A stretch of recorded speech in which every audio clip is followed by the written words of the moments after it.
सुप्रभात दोस्तों, मैं शैलेश कुमार फ्रॉम ऑक्स आर्या कोचिंग सेंटर। आज हम लोग सभी लोग एकत्रित हुए हैं बाबा साहब भीमराव अंबेडकर की जयंती को मनाने के लिए। और ये जयंती हम लोग इसलिए मनाते हैं कि उनके विचारधाराओं को हम लोग अपने समाज में लोगों तक पहुंचा सके। और साथ में हम लोग का उद्देश्य ये होता है कि उन्होंने जिन कठिनाइयों से समाज को बदलने में एक अहम भूमिका निभाई थी, उस चीज़ के प्रभाव को हम लोग हमेशा के लिए कायम कर सकें। तो सबसे पहले शुरुआती दौर में मैं चाहूँगा कि अंबेडकर जी का माल्यार्पण हो, और इसके लिए मैं मिस जूही को बुलाऊंगा। प्लीज़ मिस जूही, पहले अंबेडकर जी का माल्यार्पण हो, फिर हम लोग बातचीत करेंगे। माल्यार्पण करते हुए हाथ जोड़िएगा, ठीक से माला उसमें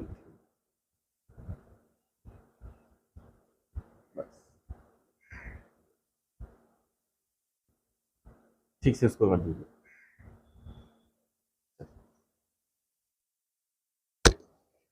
और जैसा कि आप देख पा रहे हैं कि आज हम लोग एकत्रित हुए हैं एक विशेष योजना के अंतर्गत। अवसर अच्छा है, उद्देश्य अच्छा है।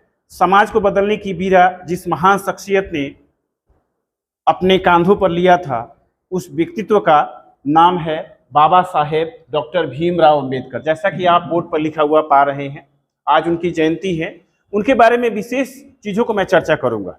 ये सारी बातें हैं उनके बायोग्राफी से रिलेटेड, जो कि लगभग आमतौर पे सभी लोग जानते हैं, लेकिन उनके संघर्ष को बताना, ये समाज में इस चीज़ को दर्शाना, ये हम लोग का परम कर्तव्य है। तो सबसे पहले इनके ऑटोबायोग्राफी से लिया हुआ कुछ चीज़ जो मैंने इस बोर्ड पे ऑलरेडी रिटन डाउन किया है, इसको हम लोग समझते हैं, और फिर मैं उनके संघर्ष की कहानी को बिल्कुल अपने जुबानी में बताऊंगा। ध्यान से सुनेंगे।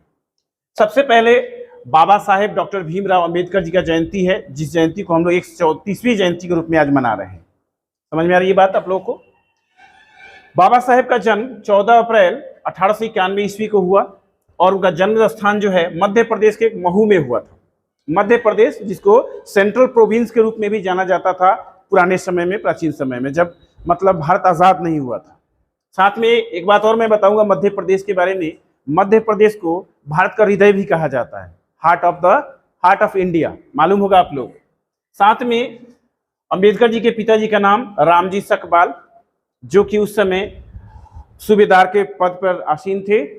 साथ में माताजी का नाम भीमाबाई सकपाल, और शिक्षा जो है उन्होंने मुंबई या जिसे आप बॉम्बे कह सकते हैं, बॉम्बे के हाई स्कूल एलिफेंटस कॉलेज से उन्होंने अपनी शिक्षा प्राप्त की। शुरुआती दौर में उन्होंने BA, MSc, PhD, doctorate of science, ऐसी कई प्रकार की उपलब्धियां प्राप्त की हैं शिक्षा के तौर पर। और साथ में मैं आपसे ये भी बताना चाहूँगा कि उन्होंने कैम्ब्रिज यूनिवर्सिटी से भी पढ़ाई की है, और साथ में लंदन स्कूल ऑफ इकोनॉमिक्स से भी पढ़ाई की है। इससे स्पष्ट होता है कि ये ऐसे महान शख्सियत हैं जिन्होंने केवल एक क्षेत्र में पढ़ाई लिखाई नहीं की, बल्कि सोशियोलॉजी, समाजशास्त्र को भी पढ़ा, इकोनॉमिक्स को भी पढ़ा, साइंस को भी पढ़ा, लॉ को भी पढ़ा।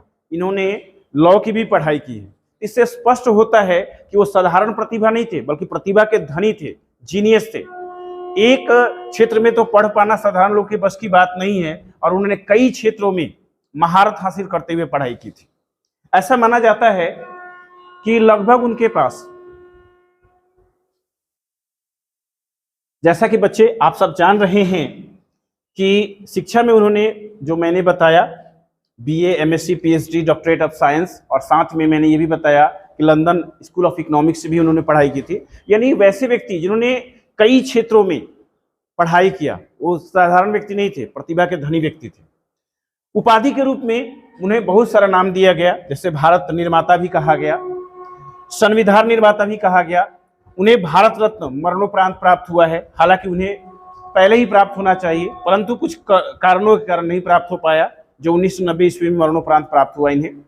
भारत रत्न का अर्थ होता है कि ऐसे व्यक्ति जो भारत के रत्न के रूप में जाने जाएं, जिन्होंने भारत के लिए कुछ विशेष किया हो, इसलिए उन्हें भारत रत्न दिया जाता है। भारत रत्न के रूप में पहले के समय में 5 लाख रुपए नगद दिया जाता था, और साथ में प्रशस्ति पत्र भी दिया जाता था।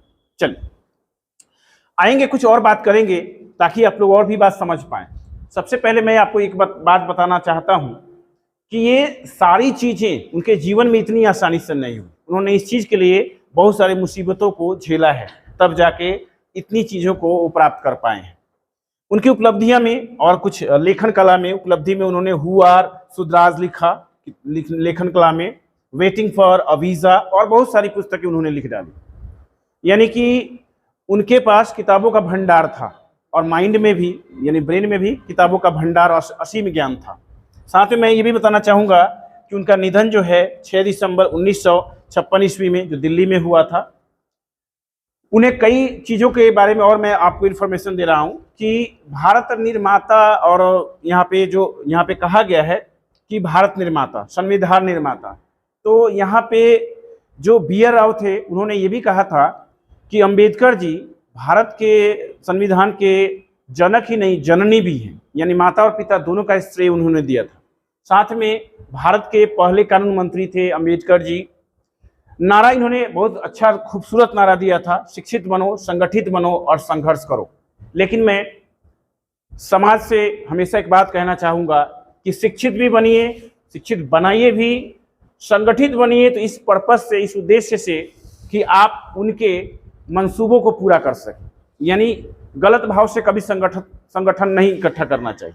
एक बात और, इन्होंने यहाँ पे कुछ बात अच्छे से कहा है, इसको और अच्छे से समझना चाहिए। शिक्षित बनो, संगठित बनो और संघर्ष करो, इसका और समझना होगा। उन्होंने इसलिए कहा कि शिक्षित बनो कि ये शिक्षा एक ऐसी बुनियाद होती है मनुष्य के जीवन में जो उसके जीवन को बदल सकती है। यदि आप शिक्षित हैं तो आप समझ सकते हैं। 2 वक्त रोटी कम खाकर यदि शिक्षित होते हैं तो रोटी का ज्ञान आपको रहेगा कि मेरी रोटी पर मेरा हक है या किसी और का हक है। नहीं तो अगर आप शिक्षित नहीं रहेंगे तो रोटी के पर हक आपका है लेकिन रोटी कोई और खा जाएगा। तो इस रोटी को खाने के लिए भी आपको शिक्षित होना जरूरी है। आगे देखते हैं। यानी सबसे पहले हम चाहेंगे कि बाल्य जीवन काल से उनके बारे में कुछ बातें बताएं ताकि आप समझ पाएं कि बाल्य अवस्था में उन्होंने कितना संघर्ष किया। जो उनका नाम है बाबा साहेब डॉक्टर भीमराव अंबेडकर, तो इसमें 3 लोगों का नाम जुड़ा हुआ है। आप देख पा रहे होंगे, यहाँ पे भीम देख पा रहे होंगे, यहाँ पे रामजी से राव, भीम से उनके माता का नाम, और अंबेडकर जो है उनके गुरुजी ने दिया है और वो एक ब्राह्मण थे। उन्होंने इसलिए दिया ताकि इस बच्चे को अनटचेबिलिटी यानी अस्पृश्यता का भाव कहीं न सहन करना पड़े, लेकिन उनके नसीब में ऐसा था, उन्हें सहन करना पड़ा अंत तक। बाद में जाकर अंबेडकर जी ने बुद्ध धर्म को अपना लिया। बुद्ध धर्म को अपनाने का उनका एक विशेष उद्देश्य था कि उन्होंने सभी धर्मों का अध्ययन किया, 9 भाषाओं की जानकारी भी थी उन्हें। तो उन्होंने ये पाया कि सभी धर्मों में धर्म को आडंबर के रूप में प्रस्तुत किया गया है, ये उनका मानना था। इसलिए उन्होंने कहा और उन्होंने सोचा कि बुद्ध धर्म एक ऐसा धर्म है जिसमें एकल चीज़ों पर, एकल विचारों पर काम करना होता है और एकल चीज़ों से अपने धर्म को बढ़ावा देना होता है। इसलिए उन्होंने बुद्ध धर्म अपना लिया। दूसरी बात कि बचपन के दिनों में उन्हें बहुत सारी चीज़ों को सहना पड़ा, क्योंकि अंबेडकर जी महार जाति से आते थे।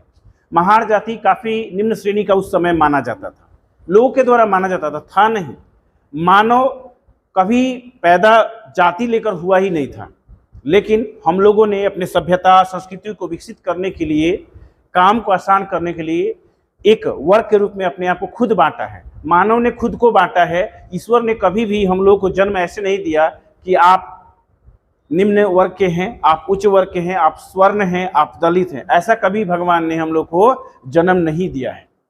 हम लोग खुद यहाँ पर आए और हम लोगों ने खुद अपने आप को बांटा।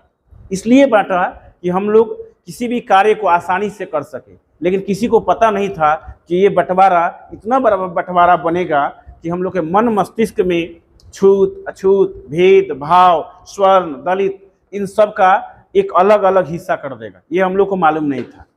हम लोगों ने तो केवल अपनी सभ्यता और संस्कृति को विकसित करने के लिए, कार्य को आसान करने के लिए ऐसा किया था, लेकिन ये कब किस विचारधारा में बदल जाए ये किसी को भी मालूम नहीं था। बचपन के दिनों में महार जाति से आने के क्रम में उन्हें पढ़ाई से वंचित किया गया, पढ़ने नहीं दिया जा रहा था। जब वे स्कूल में गए थे तो उन्हें बाहर बैठाया जाता था, उन्हें क्लास के अंदर बैठने की अनुमति नहीं दी जाती थी।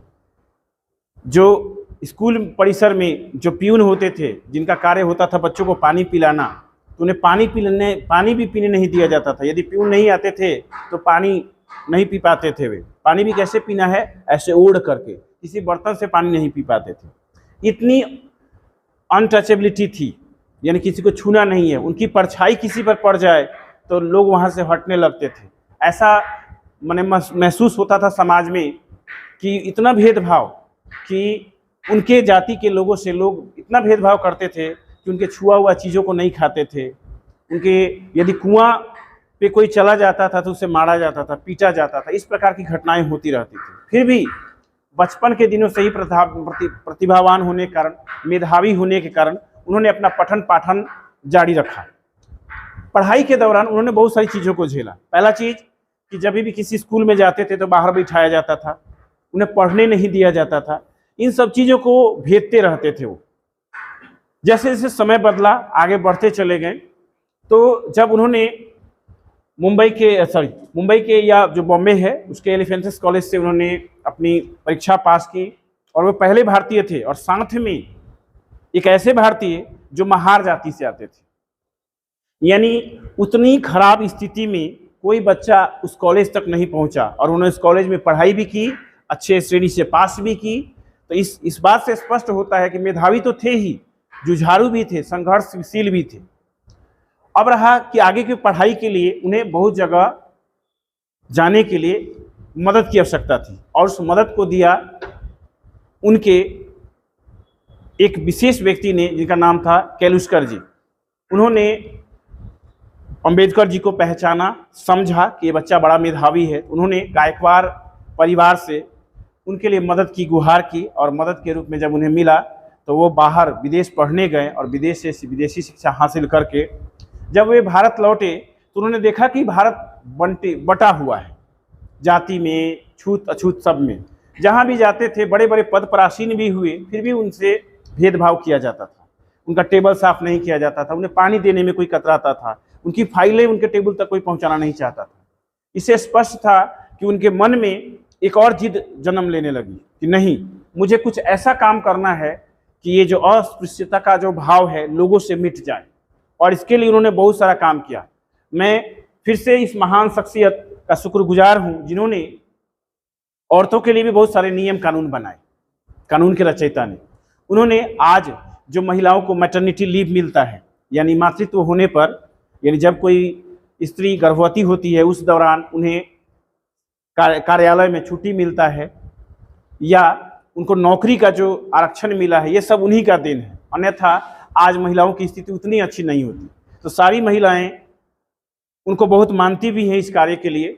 आप खुद सोचिए कि यदि कोई महिला गर्भवती है, उस दौरान यदि वो कार्य करे तो कितना उन्हें कठिनाई होगा। इस कठिनाई को दूर करने के लिए उन्होंने एक कानून पारित किया, नियम बनाया कि जब भी मैटरनिटी हो उस समय महिलाओं को मैटरनिटी लीव मिले, मातृत्व छुट्टी मिले, जिसके कारण वह अपना कार्य अच्छे से कर सके, उनका जीवन स्वस्थ हो और आने वाला बच्चा भी स्वस्थ हो। आगे बात करते हैं। ये देश के पहले ऐसे व्यक्ति बने जो कानून मंत्री बने, और उन्होंने संविधान को रचने में एक प्रमुख भूमिका निभाई।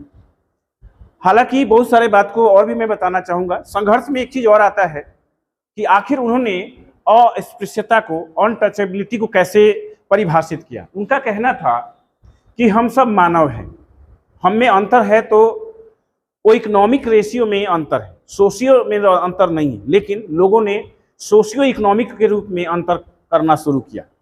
जो लोग काफ़ी निम्न परिवार के थे, जैसे कि उनकी आर्थिक स्थिति ज़्यादा खराब थी, उनको हमेशा निम्न श्रेणी में रखते चला गया।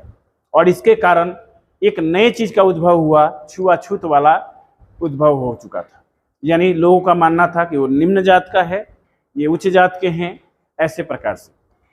इनके संघर्ष में एक बात और आती है कि उस समय जो निम्न जाति के लोग होते थे, जिन्हें लोग मानते थे निम्न जाति, उन्हें मंदिरों में जाने से रोका जाता था, सार्वजनिक तालाबों में पानी पीने से रोका जाता था। इतनी दिक्कतों को सहने के बाद इन्होंने भारत को जो नया रूप दिया है, और आज आप सभी लोग एक साथ बैठकर पढ़ रहे हैं, हम लोग एक साथ कहीं भी जाते हैं तो खाना खा लेते हैं, ये किसी आम आदमी का देन नहीं है, अपने महान शख्सियत डॉक्टर भीमराव अंबेडकर जी का देन है, जो आज हम लोग एक साथ बैठकर किसी समारोह में एक साथ बैठकर खाना खा सकते हैं। कोई किसी को पानी दे देता है, कोई किसी को खाना चला देता है, और हम लोगों को कोई आपत्ति नहीं होती है। इतना चीज़ को बदलने में इस महान शख्सियत का देन है, और किसी का देन नहीं। नहीं तो अगर आज वैसा समय होता तो शायद स्थितियाँ कितनी खराब होती कि वो बच्चे पढ़ाई से महरूम हो जाते हैं, उन्हें अच्छी शिक्षा नहीं मिलती, उनको नौकरी नहीं मिलती। तब जाकर इन सारे पहलुओं पर उन्होंने जब गौर किया तो उन्हें पता लगा कि यदि निम्न को अच्छा करना है तो इसके लिए समानता का भाव लाना होगा। और समानता का भाव साइंस भी कहता है कि यदि आप समान किसी चीज को करना चाहते हैं तो उच्च से निम्न की ओर से लाने की कोशिश करना होगा। इसी चीज को ध्यान रखते हुए बाबा साहब अम्बेडकर जी ने उन्होंने कानून में कई सारा चीज को लिखा, जैसे कि आरक्षण नीति। आरक्षण नीति का अर्थ होता है कि दबे कुचले वैसे लोग जो सोशियो और इकोनॉमिक रेशियो में काफी कमजोर पड़ रहे हैं, उन्हें छूट देना ताकि वो पहल कर सके, कोशिश कर सके। और क्या हम लोग को नहीं लगता है कि आरक्षण नीति से लोग बहुत आगे बढ़े हैं? आज घर परिवार समाज में देखा जा रहा है कि जो दबे कुचले हुए वर्ग के लोग थे, आज उनके भी घर में लोग शिक्षित हैं, समाज में काम कर पा रहे हैं, नौकरी भी है, जिससे उनका जीवन जो है बदला है। उस समय यानी जब 18वीं शताब्दी थी, जब अम्बेडकर जी का समय चल रहा था, उस समय लोगों की बहुत बुरी स्थिति थी। खाने को सही से अन्न मिलना, सही से कपड़ा न पहनना, ये सारी चीज, चप्पल पहनने से रोका जाता था, कुआं पर जाने से रोका जाता था, इतना चीज डिस्क्रिमिनेशन देखने को मिला अम्बेडकर जी को। तो अम्बेडकर जी के पिताजी हमेशा कहा करते थे कि शिक्षा वह शेरनी का दूध है, जो जितना पिएगा उतना दहाड़ेगा। और शिक्षा ही एक ऐसा हथियार है जिसके कारण हम लोग अपने समाज के हर बुराई को मिटा सकते हैं। और इस बात का उन्होंने गहन चिंतन मंथन किया और बाद में उन्हें लगा कि वास्तव में शिक्षा ही एकमात्र ऐसा हथियार है जिससे हम अपने समाज की स्थितियों को बदल सकते हैं, अपने देश को मजबूत कर सकते हैं, अपने देश को बदल कर सकते हैं। इसलिए मैं चाहूँगा कि समाज तक हम लोग की बातों को पहुँचाया जाए, पहुँचे। और साथ में मैं सभी छात्रों से नम्र निवेदन करूँगा कि आप हमेशा सिलेबस में अम्बेडकर जी को जरूर पढ़ें और उनके बताई हुई बातों का मूल्यांकन करते हुए अपने जीवन में उसका प्रयोग करें। कभी किसी बच्चे से भेदभाव न करें। समाज में सब लोग बराबर है, समान है। जब भगवान ने हमें अंतर नहीं किया और अंतर करके नहीं भेजा है इस दुनिया में, तो हम लोग कौन होते हैं? खुद को बांटने वाले। एक बात मैं कहना चाहता हूँ कि ना मुस्लिम बनो, ना हिंदू बनो, ना सिख बनो, ना ईसाई बनना है तो बनो, मानव बनो। ये बात समझ में आई आप लोग को? बनना है तो हमें क्या बनना है? मानव बनना है। क्योंकि जब ईश्वर ने हम लोगों में अंतर नहीं किया तो हम कौन होते हैं? खुद को बांटने वाले और खुद को अंतर करने वाले। इसलिए मैं ये भी चाहूँगा कि समाज में यदि कोई व्यक्ति, चाहे किसी कास्ट का हो, किसी जाति का हो, किसी भी तबके का हो, यदि कोई व्यक्ति छूट रहा है तो उसको हम लोग को मदद करना चाहिए। हमें बिना किसी भेदभाव से लोगों से मिलना जुलना, पढ़ना पढ़ाना, इन सभी गतिविधियों में बराबर की हिस्सेदारी लेनी चाहिए। और साथ में मैं समाज के सभी लोगों से एक रिक्वेस्ट करूंगा कि अम्बेडकर जयंती को जितना हो सके मजबूती से मनाएं। और साथ में बच्चों के लिए अम्बेडकर जयंती के दिन समाज के उस लोगों से मेरा रिक्वेस्ट है कि अम्बेडकर जयंती के दिन गरीब बच्चों में पुस्तकों का वितरण किया जाए, पुस्तिकाओं का वितरण किया जाए, लेखन सामग्री को दिया जाए, ताकि जो गरीब बच्चे हैं वो पढ़ सके। और इतना ही कहते हुए मैं अपने वाणी को विराम दूंगा। और साथ में मैं एक ऐसे बालक को बुलाना चाहूँगा जो उस समय की स्थिति से देखा जाए तो वह व्यक्ति जो है उस दलित वर्ग से आता है, परंतु मैं चाहता हूं कि मैं सहयोग के रूप में उस दलित बालक को कुछ सहयोग करूं। और प्लीज कम अभिषेक कुमार, एक बार अभिषेक के लिए ताली हो जाए।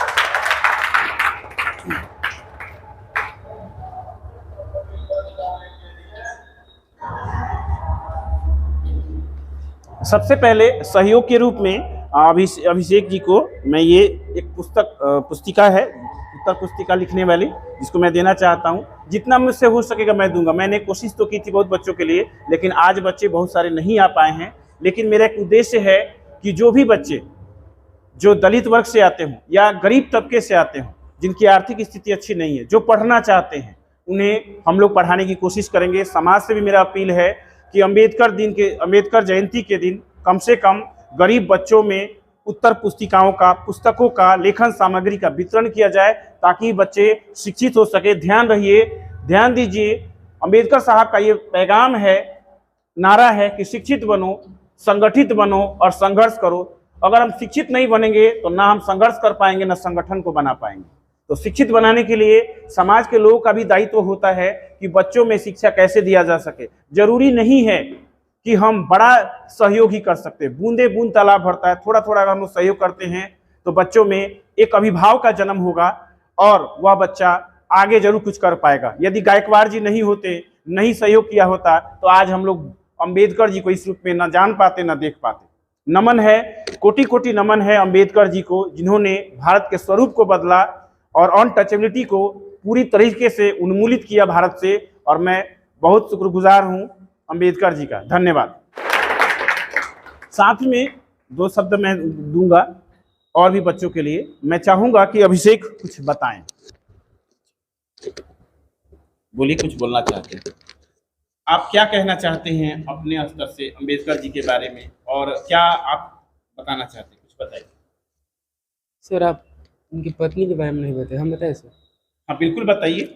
उनकी 2 शादी हुई थी।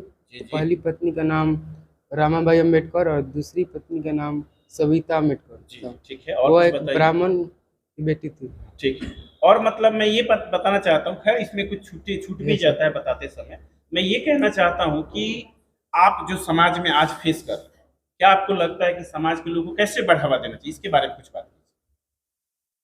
संगठित शिक्षित बनकर, मतलब यदि आपको मौका मिला है, पढ़ने में अच्छे हैं, इसमें नो डाउट, आप अभी 10वीं 9वीं में पढ़ रहे हैं, तो पढ़ने में आप अच्छे हैं, तो आप क्या चाहते हैं? उनके नैतिक मूल्यों को किस तरह से अपनाएंगे?